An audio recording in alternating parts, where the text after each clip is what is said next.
appreciate time from Brett Dolan, working on Touchdown Radio and RSN. And, of course, I think he's kind of, Matt, like a travel correspondent for us here on Halftime because he's literally been all over the world at times. Brett, where are you calling from today?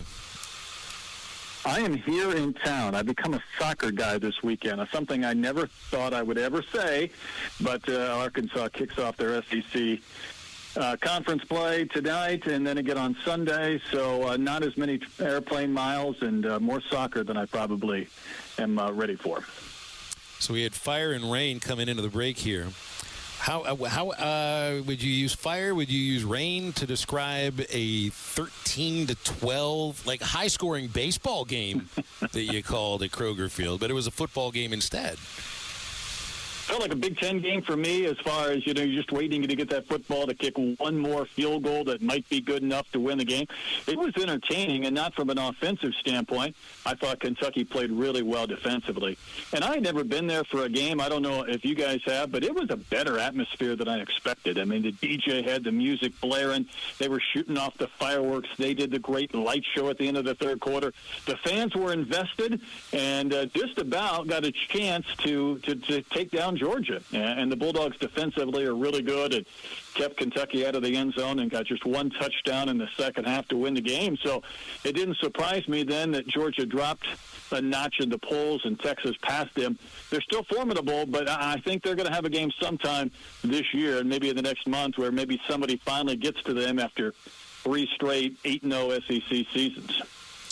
Brett, you bring up Texas, and Phil we just saw the news. I don't know when it came out, but Arch Manning getting his first start. Is there a controversy there? The way their schedule lines up, Mississippi State bye week, and then is it Oklahoma and Georgia, Phil? And so it's like the way it lines up. How do you see this working out? Or is it, is Quinn's going to come back as soon as he get back and healthy, you start him? Well, it's a good question. I think there's a lot of conversation with that. And by the way, congratulations, Matt, on your weekend last weekend here in Arkansas. That was a nice honor. It's interesting because Arch has been willing to sit and be behind Ewers, and it's worked out wonderfully. He's with a great quarterback coach. He hasn't been jumping in the portal when there hasn't been a starting opportunity. He's taken it somewhat slow for a guy who had a lot of talent, when not everybody would be willing to do that.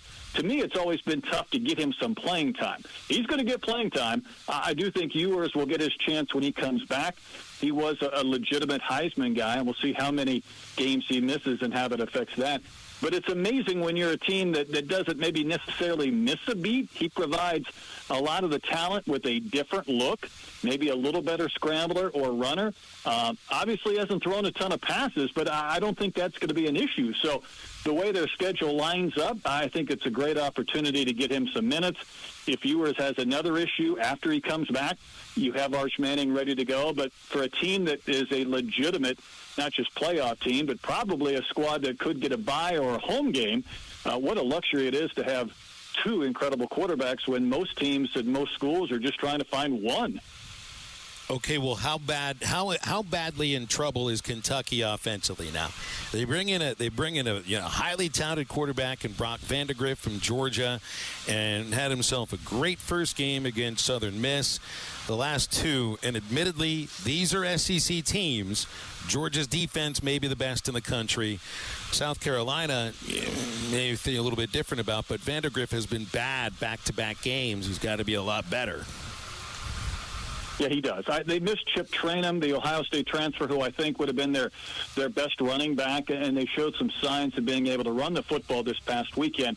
I would say he's probably just rusty. I don't know quite yet how to evaluate his talent, but remember, this was a 5-star that went to Georgia, and he was in the same class with guys like Caleb Williams and Jalen Milroe and Jackson Dart. There's 3 guys from that class already in the NFL.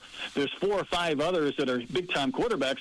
He was considered as good, if not better, than the rest of those guys coming out of high school. He just hasn't played much, and when Carson Beck came back, it made a lot of sense for him to go someplace someplace else. I don't think he's terrible. I do think he has an opportunity to give them a chance to win some games. They're going to be a little bit challenged offensively. It will have a Big Ten feel where they're going to try and win games 20-17 rather than 35-33. But that was a big step forward for him. I mean, they needed something because their quarterback play and their total play overall against South Carolina was probably as bad as any team could play in a conference game this year. Well, the big one that, Arkansas, Auburn, obviously, we'll get to that too. But Tennessee, Oklahoma, kind of for bragging rights right there. I mean, Josh Heupel coming back in to Norman. Tennessee's got it going with their running game. How do you see this one going? Does Oklahoma have enough to upset Tennessee at home? I don't think so, but I'm curious, Matt. I haven't seen it. And even when I sit down and watch, 7, 8, 9, 10 college games a week, I feel like I'm a little better when I get to see a team in person, and I'm curious what Oklahoma looks like. Tennessee looks really good.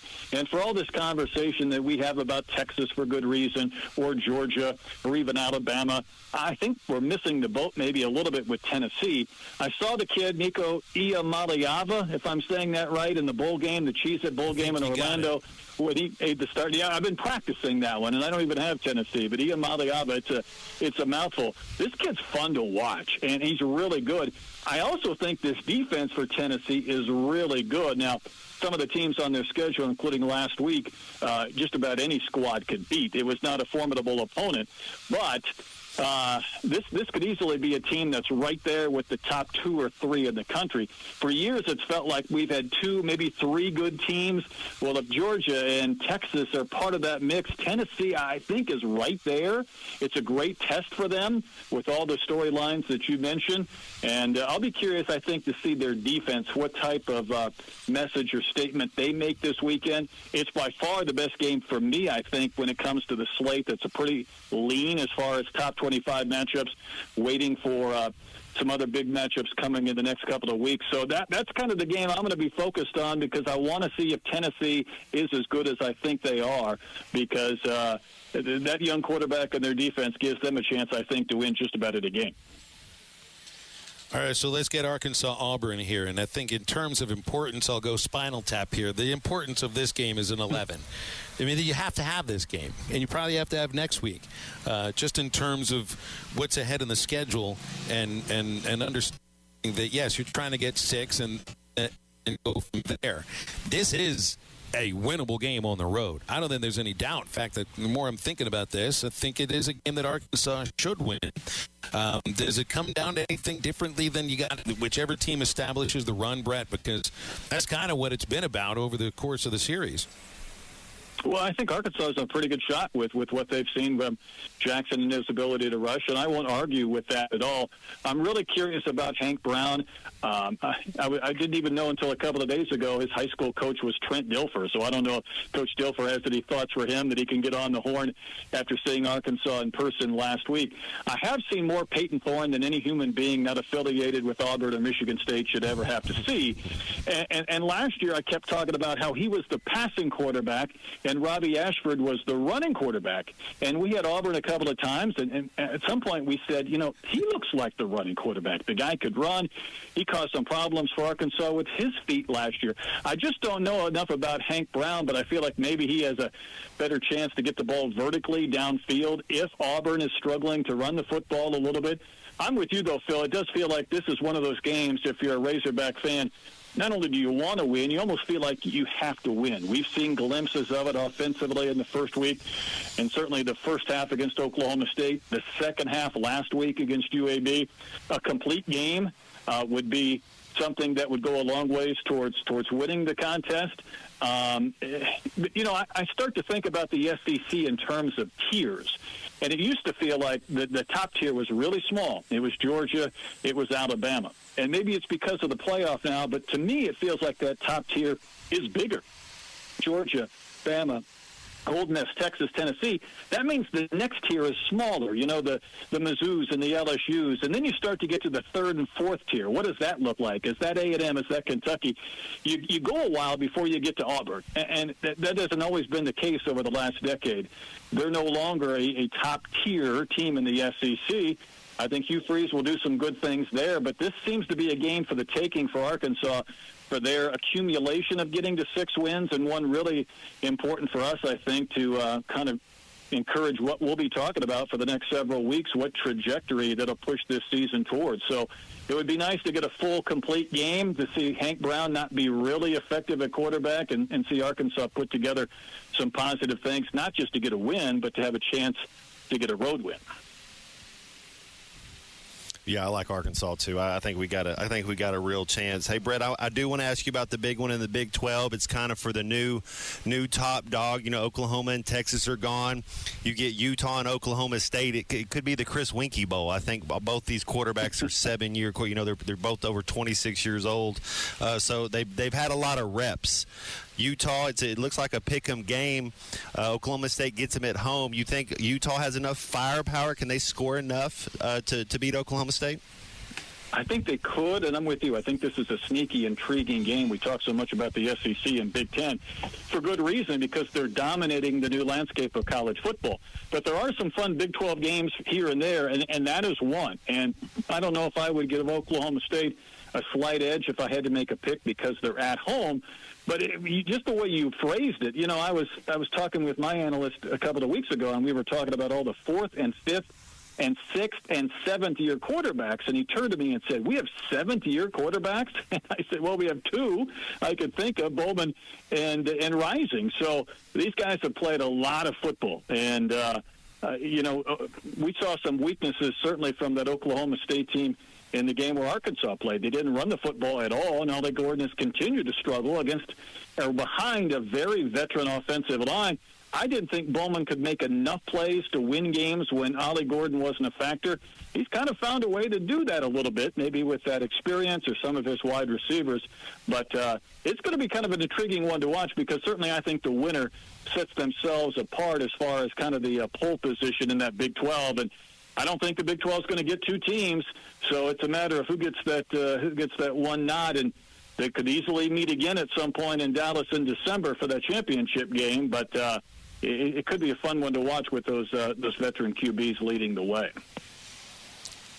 All right, Brett, I know you got Arkansas soccer this week. Did they rank 3rd? Did I see that right? Ranked 3rd in the country? Yeah, 3rd in the country. They put together quite an amazing program. So it's going to be great weather tonight. We might have 3,000 fans out there at Razorback Field, so it'll be a fun night here in town. Does it smell like corn dogs even when LSU soccer is in town, or is it just baseball and football and basketball? I don't have any corn dog smell at soccer, but I'll update you if something changes. Just had to bring that up. Brett, thanks for hopping on. Always appreciate your time. You got it, guys.